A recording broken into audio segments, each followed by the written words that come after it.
Mayor Turner, I know that you may be on a little bit of a schedule, but I want to catch you before you go, because I want to ask you, you raised the issue of environmental justice and communities that have been left behind, and I wanted you to give us advice as well. What should DOE, what should the administration be doing to support jobs and in climate justice, really, and in place-based strategies? Number one, it's difficult. Well, you cannot talk about climate change without talking about resilience. Yeah. All of those are intertwined and much aligned. And then what you will find is that in all of these events, extreme weather events, many of these same communities are hit over and over and over again. So in addressing, for example, energy poverty, and I know Lisa mentioned, for example, mobile units, in a sense, being placed in these communities ahead of time. We need more of those type of things, more of those type of innovative strategies. Just like I talked about the Sunnyside community and the landfills, we need more dollars of resources being circulated to those areas. That will create jobs, revitalize community. I think when we look at it, we need to talk about what do we need to do to revitalize these communities, to transform them as quickly as we can, and to look at different strategies that can really move into these communities and turn them around. So when you talk about weatherization, whether you talk about energy poverty, all of those things connect. Those connect. A lot of times we don't spend as much time talking about environmental justice. Even when we start talking about climate tech, clean energy, it's almost as if these environmental justice is kind of like over here. We touch on it, but you really have to bring that conversation to the very front end.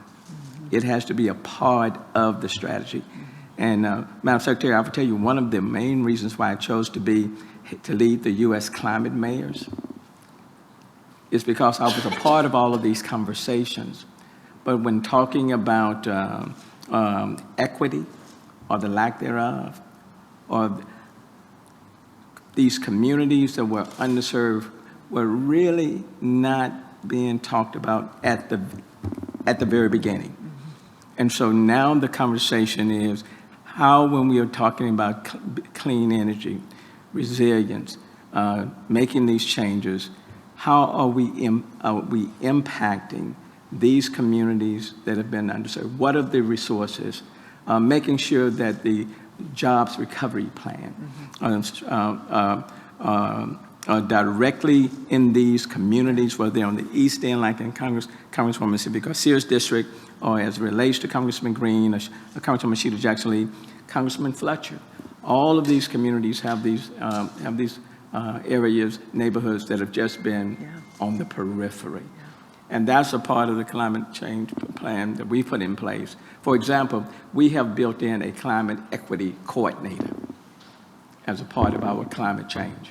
I mean, it's a climate equity coordinator. Every initiative that we're putting forward, we run it by that climate equity coordinator to say, okay, how is this improving these neighborhoods and making them better? So when we're talking about energy, I don't think you're going to talk about a subject that will touch on these communities more so than the energy initiatives.